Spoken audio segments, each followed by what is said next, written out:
Sampurasun Barai Cakra. Sebelum dongengnya dimulai, jangan lupa subscribe, tekan tombol lonceng, terus ditunggu juga nih like dan komennya.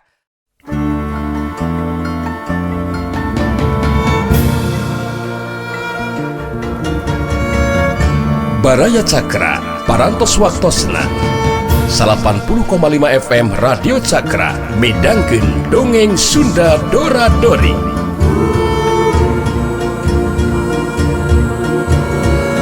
Simkuring sapara kanca ngahaturkeun wilujeng ngadangukeun.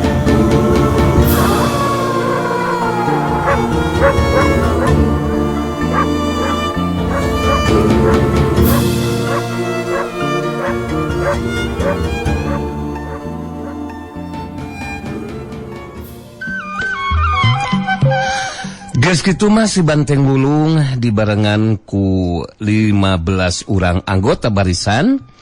Terus arinit rek ngalaksanakeun pancen gawena nyieun sababaraha lombang nyaeta lombang jebakan tea. Sedengkeun di jero pasangrahan harita keur ngariung tiluan aya Manganti jeung Rasanti Katut Sandika. Harita ayu Manganti maturan ngobrol ka Rasanti jeung Sandika anu dina poe eta teu wakamilu latihan tarung. Masih keneh carapeun sigana mada puguh ajar panganten apal meureun. Ayu Manganti ge bisa ngarti kana eta kaayaan. Harita ayu Manganti anu keur cumarita. Dibayangkeun ku Ci Ayu dina poe isukan. Kaayaan di kampung kahuripan anu tadina tenang tentrem teh bakal didatangan ku musuh anu ngagempur. Sedangkan anu bakal mimpin barisan teh sakumaha hasil riungan mah nyaeta Kang Angling sareng Ibu Raswati anu tangtosna oge bakal ngayonan Mbah Buyut Wiku Sarenggi anu mimpin barisan musuh. Hanyakal Amarawing buat ku teu tiasa ngabantu ka urang pangintanya Anti. Enaan pun Bapak mah tos henteu kedah dibahas deui Cayu. Margi urang tos pada terang kana sikap sareng waladan ti Amarawing. Mung anu janten bingung sareng salampang keur abdi mah eta we pun biang janten nyerengan Kang Angling pikeun ngayonan Mbah Buyut Wiku Sarenggi. Padahal Surabi mah ibu teh tos lami sih tangtosna oge tara latihan jurus Cayu. Sandika harita milu mairan caritaan. Kumaha tu pamitos we lah Kang Dika engke anu ngarencangan Kang Angling mah Anti. Ibu mah lieu sareng Anti we lah ngayonan lawan dina tarung tawuran. Atanapi henteu ngiring tarung ge teu sawios atulah. Saukur kirang sajalmin mah Ci Ayu ayo Manganti ngabagikeun paneutupna ka Rasanti jeung Sandika betus nyarita deui. Ngeunaan kamampuan ilmu silatna Ibu Raswati sanaos teu katinggali sok latihan jurus. Tapi Ci Ayu neme terang waktos di babakan paling tiriman we. Ibu buka rahasia ngeunaan waktos nuju nyamar janten si cadar beureum. Ngalaksanakeun tugas di Amarawing. Harita ibu nyarengan Eyang Buana Putih sareng Aki Buana Ireng. Meseuh ilmu silat ka pun anak nang bule malah Ci Ayu ge kungsi sababaraha kali dilatih jurus ku si cadar beureum. Harita mah teu acan terang ari sugan teh sanes Ibu Raswati. Ayu Manganti jadi nyaritakeun ngeunaan Saraswati anu kungsi nyamar jadi si cadar beureum anu saterusna babarengan jeung Eyang Buana Putih katut Aki Buana Ireng meseuh nang bule. Berang penting pada nurunkeun ilmu silatna masing-masing. Rasanti ngahulang sakedeung terus naik napas panjang bari nyarita. Sok sanaos ibu aya pengalaman seperti kitu. Dina waktos anu kalangkung. Namun ari kedah ngayunan Mbah Buyut Wiku Sarenggi mah sok sanaos diserangan ku Kang Angling. Abdi sana cepet santen karena kemampuan pun biang sareng Kang Angling Cayu. Tapi sakumaha beja nu katarima ku urang dumasar tina katerangan ti Telik Sandi eta Mbah Buyut ku sareng teh mimbanda kakuatan ilmu tingkat dewa. Sandika harita milmairan dicaritaan. Sakumaha nu disangamkeun ku Kang Dika tadi anti. Nah, Agung sae upami diusulkeun ka Kang Angling. Engke anu nyerangan Kang Angling teh sanes ibu. Tapi digentosan ku Kang Dika gitu. Rasan teh ngahulang deui, bangun anu bingung. Sabab ceuk pamikiran Rasanti mah rek saha wae anu ngayonan Mbah Buyut ku sarenggi tangtu moal aya anu mampu nandingan kana kakuatan ilmuna. Rasanti can muka bisa nyarita harita ngagerentes tina jujur hatena. Memang berat. Kenyataan anu bakal sing hareupan dina poe pageto teh. Sanajan anu jadi indung digantikeun ku Kang Dika. Moal bisa ngerubah keayaan. Tiasana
ilmu panunggalan jati sampurna teh rek numpi diri di jero sumber gok panamping pikir ngayakinkeun eta ilmu hanu maca kurang kudu bisa direbut eta catatan rahasia ditinggal ti Eyang Jati Nur Alam teh Nyai Karumbi si pedang iblis netep ka Mbah Balungan si Gobang Karoban beitus nyarita. Jadi rek kumaha ayeuna tindakan bakal dilakukan ku urang teh ye Kang Balungan? Nah rek asup wae ka jero sumur gok panamping asa kumaha ieu teh? Kilampegan si pecut maut milu nyambungan kana caitana Nyai Karumbi si pedang iblis. Sigana wae salah saurang di antara urang kudu aya nu ningali heula ka jero sumur gok panamping gitu. Oh, kena yakinkeun ha bener. Di dasar sumur teh aya budak lalaki nu ngaran Sinang Bule teh ya. Tapi nu masih jadi bahan pamikiran keur kula mah. Nah bener eta catatan rahasia ilmu panunggalan jati sampurna dibawa ku Sinang Bule teh ditinggalna Eyang Jati Nur Alam. Eta nu masih kene penasaran teh Kang Balungan.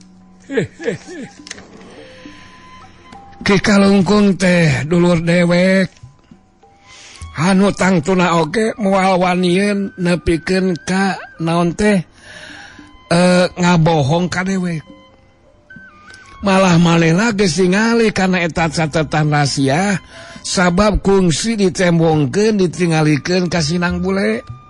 Nyai Karumbi sepedang iblis terus nyarita deui.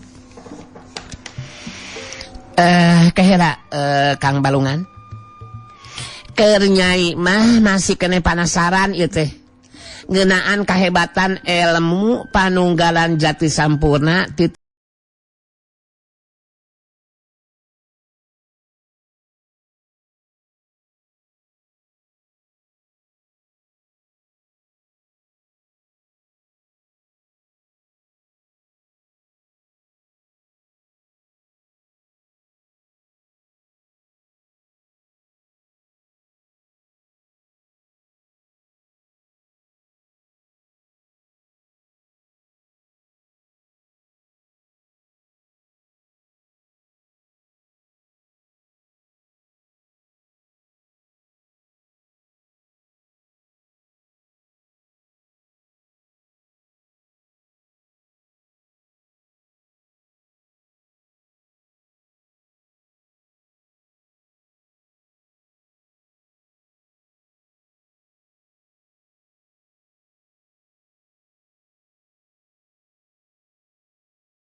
si lain bisi hayang nyaho ka dewek tiluan ayeuna bakal dijelaskeun dewek anu katelah mah Mbah Balungan si Gobang Karoban ieu Kilampegan si Pecut Maut terus ieu Nyai Karumbi si Pedang Iblis. Tadi si lain geus ngadengekeun kana obrolan dewek tiluan. Memang benar nyabit ngeunaan si lain Nang Bule. Ayeuna dewek rek minta kapastian. Nah benar si lain mawa catatan rahasia ilmu panunggalin jati sampurna. Ditinggalna Eyang Jati Nur Alam, he?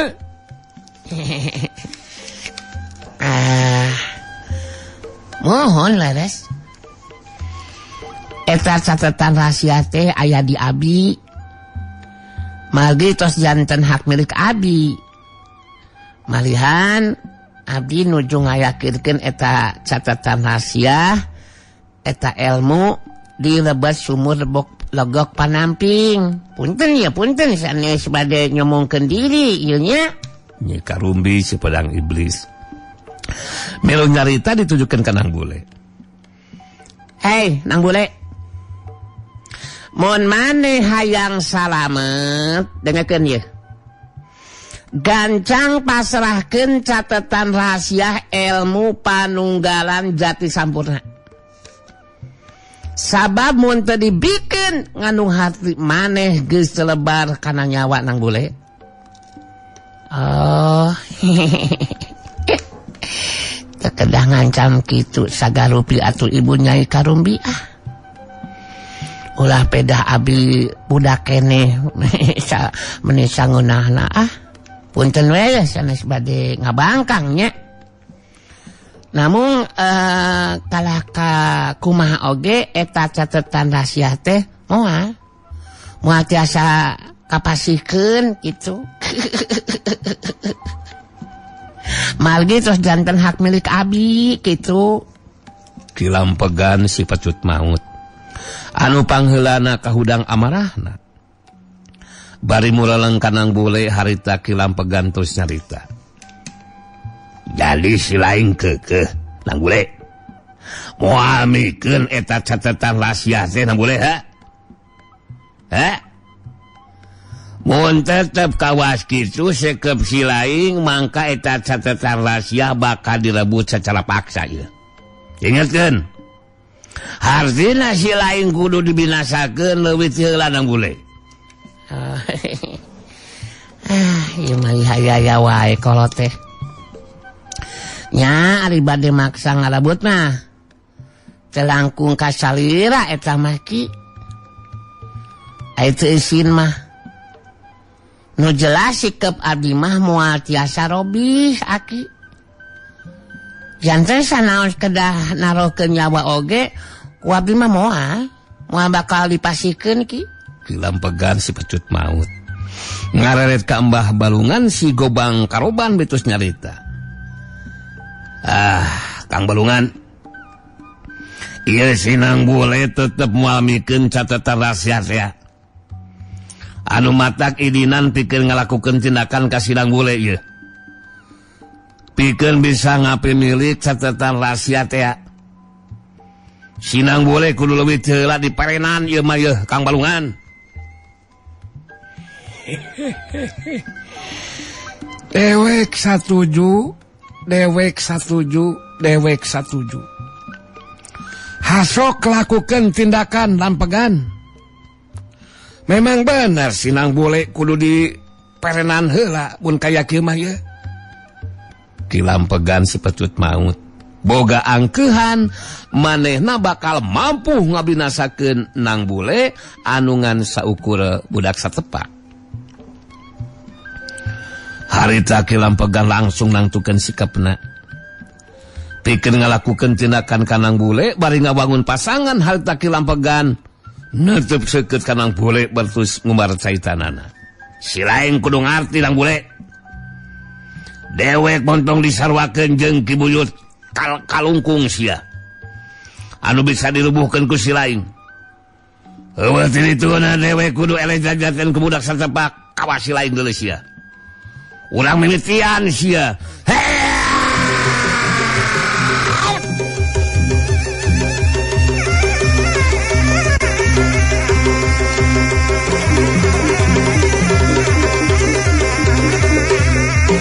Jorelat julung kilampegan si pecut maut anu boga angkehan bakal mampu ngungkulan lawan tanpa ngagunakeun senjata pecutna harita majuna rajang. Angin sameran panarajangna nebak kuat karena badan lawan. Da puguh panarajang anu dibarengan ku kakuatan tanaga lapisan. Nang bule tenyingkahan panarajang lawan, tapi ngabenung panarajangna ku sapasang leungeunna. Bantrokan kakuatan tanaga lapisan ngaliwatan leungeun masing-masing geus teu bisa diroponda. Sok hiuk keduk deus. Sok hiuk deus. Daligdeug kilampegan si pecut maut ngadaligdeug mundur ka tukang aya kana tulengkahna. Sedengkeun nang bule mundur salengkah. Kilampegan kerung lantaran ngarasa kaget. Sabab nang bule boga kakuatan tanaga lapisan anu di luar dugaan. Kilampegan bari merhatikeun kanuji lawan harita ngupat dina jero hatena. Nya casinang bule boga kakuatan lapisan ieu mah. Kakuatan tanaga lapisan di luar dugaan. Aing kudu bisa keragancang na ngabinasakeun sinang bule mun kaya kieu mah. Pikir ngarebut catatan rahasia ilmu panunggaling jati sampurna. Aing kudu ngagunakeun senjata pecut aing mun kaya kieu mah. Kilampegan si pecut maut lantaran hayang sagancang na ngabinasakeun nu jadi lawan, harita langsung nyabut senjata pecutna nu diselapkeun dina cangkeng belah kencana. Pecut anu geus aya dina cekelan leungeun katuhna digerakeun. Cekel. Pecut disada. Kilampegan neuteub seukeut ka nang bule bari nyarita. Perhatikeun ku si laing nang bule. Perhatikeun ku si laing. Dewek di dunia kajawaraan memang menang julukan si pecut maut. Kaampuhan senjata pecut dewek geus loba ngakan korban deuleu. Ayeuna giliran si laing anu bakal jadi korban ku kaampuhan senjata pecut ya. Semon mangat teman telangkung. Telangkung bade ngagunakeun senjata non wae. Keur abdi mah kitunya bebas kitu ki dawegan kilampegan. Anu jelas abdi bade nyobian ngabela diri kitunya. Tong ningali abdi pedah bebenyit keneh kitunya. Abdi bade sakuat tenaga we abdi mah kitunya. Eta oge malah biasa nimbangan lawan kitu. Yah. Urang ajar sia. Bebenyit kueun, rasakeun sia. Lecutan pecut. Rasakeun. Heya.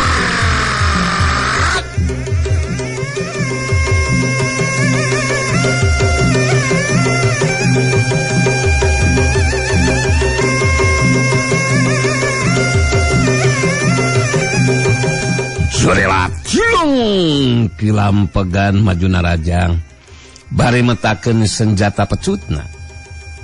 Lecutan pecut atawa cambukna ngarah kana anggota badan lawan. Kilampegan kawilang geus maher dina ngagunakeun senjatana. Ngagunakeun jurus khusus. Tata gerakna geus kalati asat dina ngagerakeun senjata pecutna. Hiuk ceter, jorelat, blos. Nang bule ngajorelat nyingkahan sambetan pecutna. Muru ke tempat leuwih lega. Kilampegan ngajorelat nyucul jiri melawan. Nang bule anu kakarapina tempat geus datang panajang susulan kilampegan. Lecutan pecutna ngarah kana beuheung lawan. Tapi rekat nang bule luncat ka gigir, hiuk ceter, kejulung plos. lecutan pecut Kilampegan teu kena kana sasaran. Kilampegan nyusut tepus ku Panarajang susulan.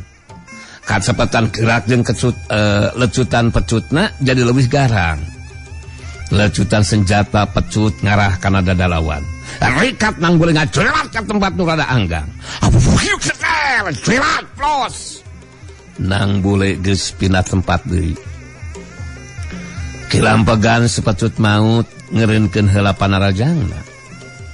Sayaga diri pikeun ngagunakeun jurus pecut maut anu leuwih ampuh. Sedengkeun nang boleh jadi boga pamikiran. Kaayaan dirina anu keur ngayakinkeun ilmu panunggaling jati sampurna anu aya dina catatan rahasia teh. Tangtu jadi kaganggu waktuna mun teu gancang bisa ngungkulan kana eta kaayaan.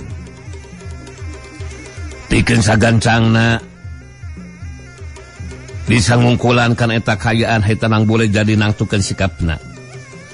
Nekadkeun dina hatena pikeun ngagunakeun kakuatan puncakna nyata ilmu pancer tunggal pungkasan. Kajadian saterusna waktu lumangsung parobahan kaayaan dirina nang boleh anu buuk beureumna jadi rancung jarocong kawas-kawat. Sorot parona bari semu anu beureum satla kulitna jadi beureum. Harita Kilampegan si pecut maut kitu deui Nyai Karumbi si pedang iblis jeung Mbah Balungan si gobang karoban pada karagetu. Tapi kakaget Kilampegan diganti ku rasa penasaran lantaran geus sababaraha kali ngalakukeun Panarajang lecutan pecutna taya anu kena kana anggota badan lawan. Nang boleh dina karakterna akibuana ireng narima atawa harita sikap jeung caitana jadi kasar jadi robah di biasana. Sameme Kilampegan pok ngomong harita nang boleh geus mila nyarita. Hasok sia maju deui Narajang manis sia bebengok Kilampegan. Mun heueuh mah bakal beguk modaran nu jeung lawan si anjir. Gulino saku aing. Dasar ieu mah si dawegan. Saukur gablek senjata pecut kitu patut legeg sia. Oh, maka jeung hayang ngarebut catatan rahasia anu geus jadi milik aing. Goblok sia. Hayang unghak sama ku aing anjir. Maneh teh sakuduna ngarti sia. Dawegan. Kangaranan hayang ngarabut kana hak batur mah sarua jeung rampok begal sia. Kurang ajar. Tindakan maneh jeung dua batur maneh teh sarua jeung rampok sia. Wajar ku aing maneh kudu dihajar anjir. Kilampegan si pecut maut jadi beuki kahudang amarahna. Sikap jeung carita nang boleh geus teu ngacenan ka dirina salaku jago kolot. Kilampegan ngabangun di pasangan dina jurus pecut maut anu leuwih ampuh. Musirkeun paneutupna kanu dilawan benyarita. Si lain geus teu ngahargaan ka dewek sedang boleh. Dek ngahargaan kumaha anjir. Kokolot bolokotana kieu sangeunahna sok jeung hayang ngarebut hak batur anjir. Ulah ajar sia. Nyarita paduhuay. Hak caluta kasaluhureun sia. Yah. Mangkelu kawas maneh mah. Baina oge lain kudu dihargaan anjir. Tapi kudu nage dihajar ku aing anjir. Montong loba batot sia. Tarung jeung aing mah. Lecutan sia tah. Senjata pecut maneh teh. Mun heueuh mah begu kagunakeunana. Oge bakal kena kana anggota badan aing sok. Udang ajar sia jalah. Rasakeun sia da bule. Sok heat.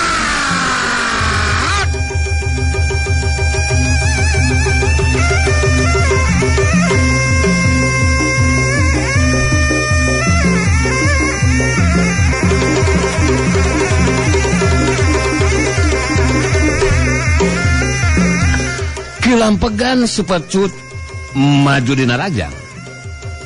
Kacepatan gerak jeung Panarajang lecutan pecutna jadi lebih garang. Ceter. Lecutan senjata pecut ke lampegan ngarah karena anggota badan lawan. Tapi nang bolengan saukur ngakirirkeun jeung ngakiwar kagigir, lecutan senjata pecut taya anu kena kana sasaran. Ceter gila plos. Ceter giwar plos. Runtuyan panarajang senjata pecut lawan teu bisa kena kana anggota badan lawan sabab kacepetan gerak nang bule leuwih cepet tibatan lecutan pecut lawan. Dina hiji kasempetan harita nang bule ngalakukeun gerakan anu di luar dugaan lawan. Kacepetan gerakan meh teu katuturkeun ku kasegetan panu lawan. Waktu lecutan senjata pecut lawan rek nyabak kana dadana, harita eta pecut dicewak ku leungeun katuhna nang bule.